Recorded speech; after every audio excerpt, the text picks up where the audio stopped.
दोस्तों, आज की कहानी के हमारे पात्र बहुत ही सुंदर, सरल, भक्त शिरोमणि नरसिंह मेहता जी के बारे में है, जिनका जन्म 1409 में ताजा भावनगर गुजरात में हुआ। ये एक महत्वपूर्ण काल रहा। इसे स्वर्णिम युग भी कहा गया है, क्योंकि इस काल में भगवान के अनन्य भक्त नरसिंह मेहता का जन्म हुआ। उनकी भक्ति से प्रसन्न होकर भगवान विष्णु ने अपने परम भक्त की पदवी प्रदान की। जब नरसिंह मेहता 5 वर्ष के थे, तभी उनके माता पिता का निधन हो गया था और उनका लालन पालन उनकी दादी और उनके बड़े भाई बंसीधर ने मिलकर किया था। नरसिंह जी बचपन से ही गूंगे थे, जिसकी वजह से उनकी दादी नरसिंह जी के भविष्य को लेकर बहुत ही चिंतित रहती थीं। इस वीडियो में आगे बढ़ने से पहले वीडियो को लाइक, शेयर और सब्सक्राइब करें। आपके ऐसा करने से हमारा मनोबल बढ़ता है।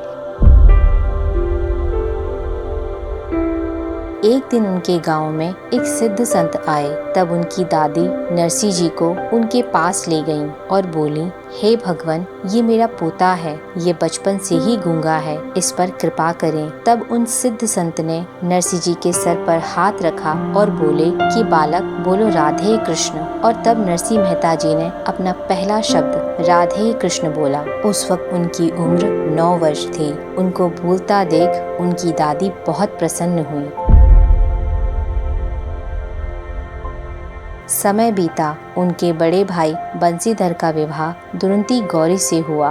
दुरंती गौरी का व्यवहार नरसिंह जी के प्रति अच्छा नहीं था, जिसकी वजह से नरसिंह जी की दादी उनके जीवन को लेकर चिंतित रहती थी। इसीलिए उनकी दादी ने उनका विवाह 9 वर्ष की आयु में 7 वर्ष की मणिका गौरी के साथ करवा दिया। मणिका गौरी जैसी रूपवती और सुलक्षणी कन्या मनचाही पौत्रवधू पाकर उनकी दादी बहुत ही संतुष्ट हुई।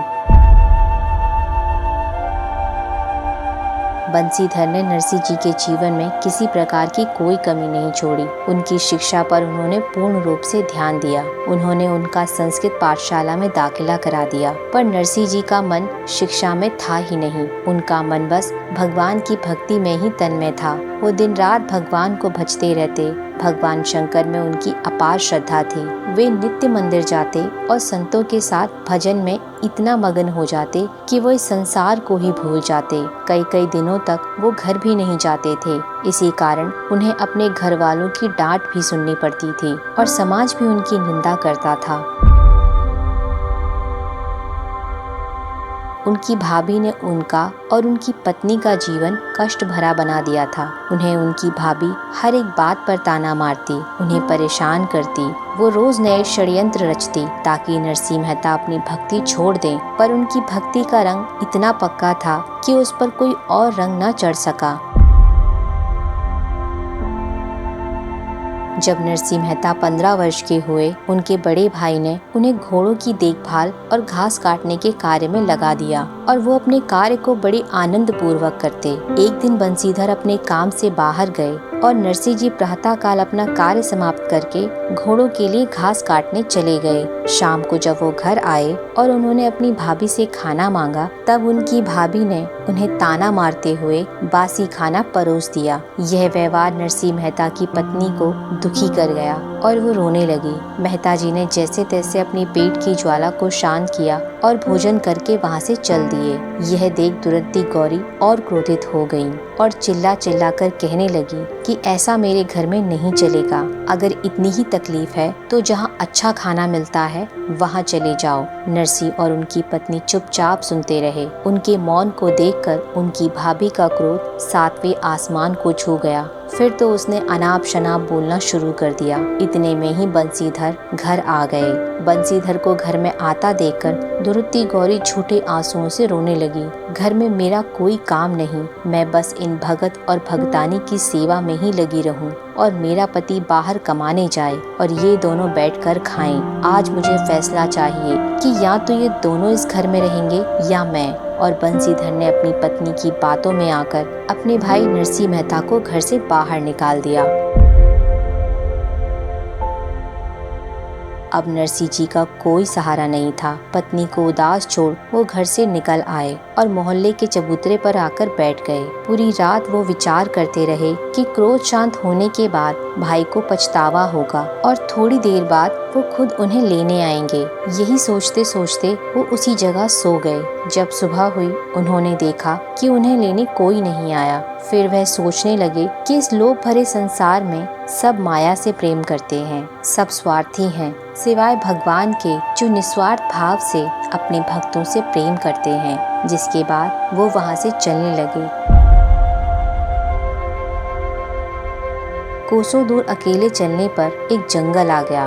भूख प्यास से विचलित होने पर वो एक पेड़ के नीचे जाकर बैठ गए और सोचने लगे अब कहाँ जाना चाहिए। भगवान शिव के अलावा उनका और है ही कौन। 8 साल भगवान शिव की भक्ति में लीन रहने पर अब उन्हें आशा थी कि भगवान शिव उन्हें अपनी शरण में ले लें। वहीं पास में उन्हें एक शिव मंदिर और एक सरोवर दिखा, जिसे देख मेहताजी बहुत प्रसन्न हुए और भगवान शिव की पूजा अर्चना करने के लिए स्नान करके बेलपत्र एकत्रित करने लगे। जिसके बाद वो भगवान शिव के सामने सर रखकर फूट फूट कर रोने लगे और कहने लगे, क्या आपको मेरी स्थिति पर दया नहीं आती?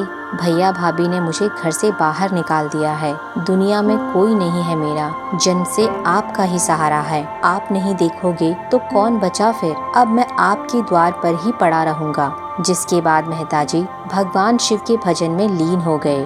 भगवान शिव की भक्ति में वो ऐसे लीन हुए कि उन्हें पता ही नहीं चला और 7 दिन बीत गए।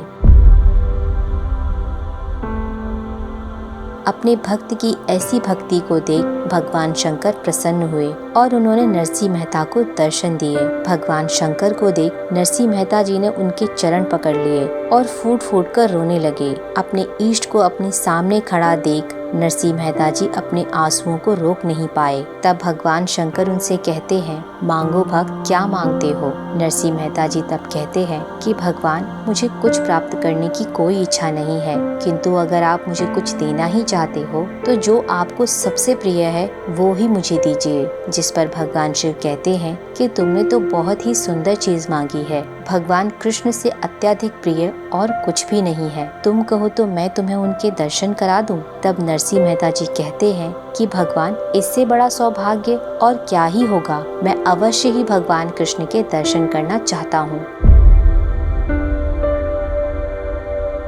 भगवान शिव ने बड़ी प्रसन्नता पूर्वक उन्हें एक दिव्य शरीर दिया और अपने साथ द्वारिका ले गए। जब नरसिंह वहां पहुंचे तो वह द्वारिका नगरी को देखकर मंत्रमुग्ध हो गए। वहां सब कुछ बहुत ही अद्भुत और दिव्य था।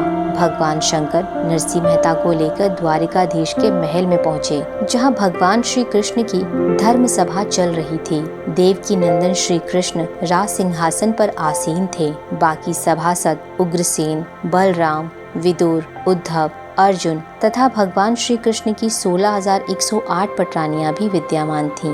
भगवान श्री कृष्ण भगवान शंकर को देखकर बहुत प्रसन्न हुए और उनका स्वागत सत्कार करने के लिए उनके पास गए। उन्हें दिव्य आसन पर आसीन किया और उनकी सेवा सत्कार करके उनके वहां आने का कारण पूछा। तब भगवान शिव ने कहा, प्रभु, ये जूनागढ़ का एक उच्च कोटि का वैष्णव है, जिसने 7 दिन तपस्या करके मुझे प्रसन्न किया। इसलिए मैंने इस भक्त को वरदान मांगने को कहा। इसने मुझसे मेरी सबसे प्रिय वस्तु वरदान में मांगी, इसलिए मैं इसे आपके चरण कमलों में ले आया। आप दया निधि हैं, कृपा करें। यह सुनकर भगवान श्री कृष्ण बहुत प्रसन्न हुए और नरसिंह मेहता के सर पर हाथ रख दिया। जिसके बाद भगवान शंकर वहां से प्रस्थान कर गए।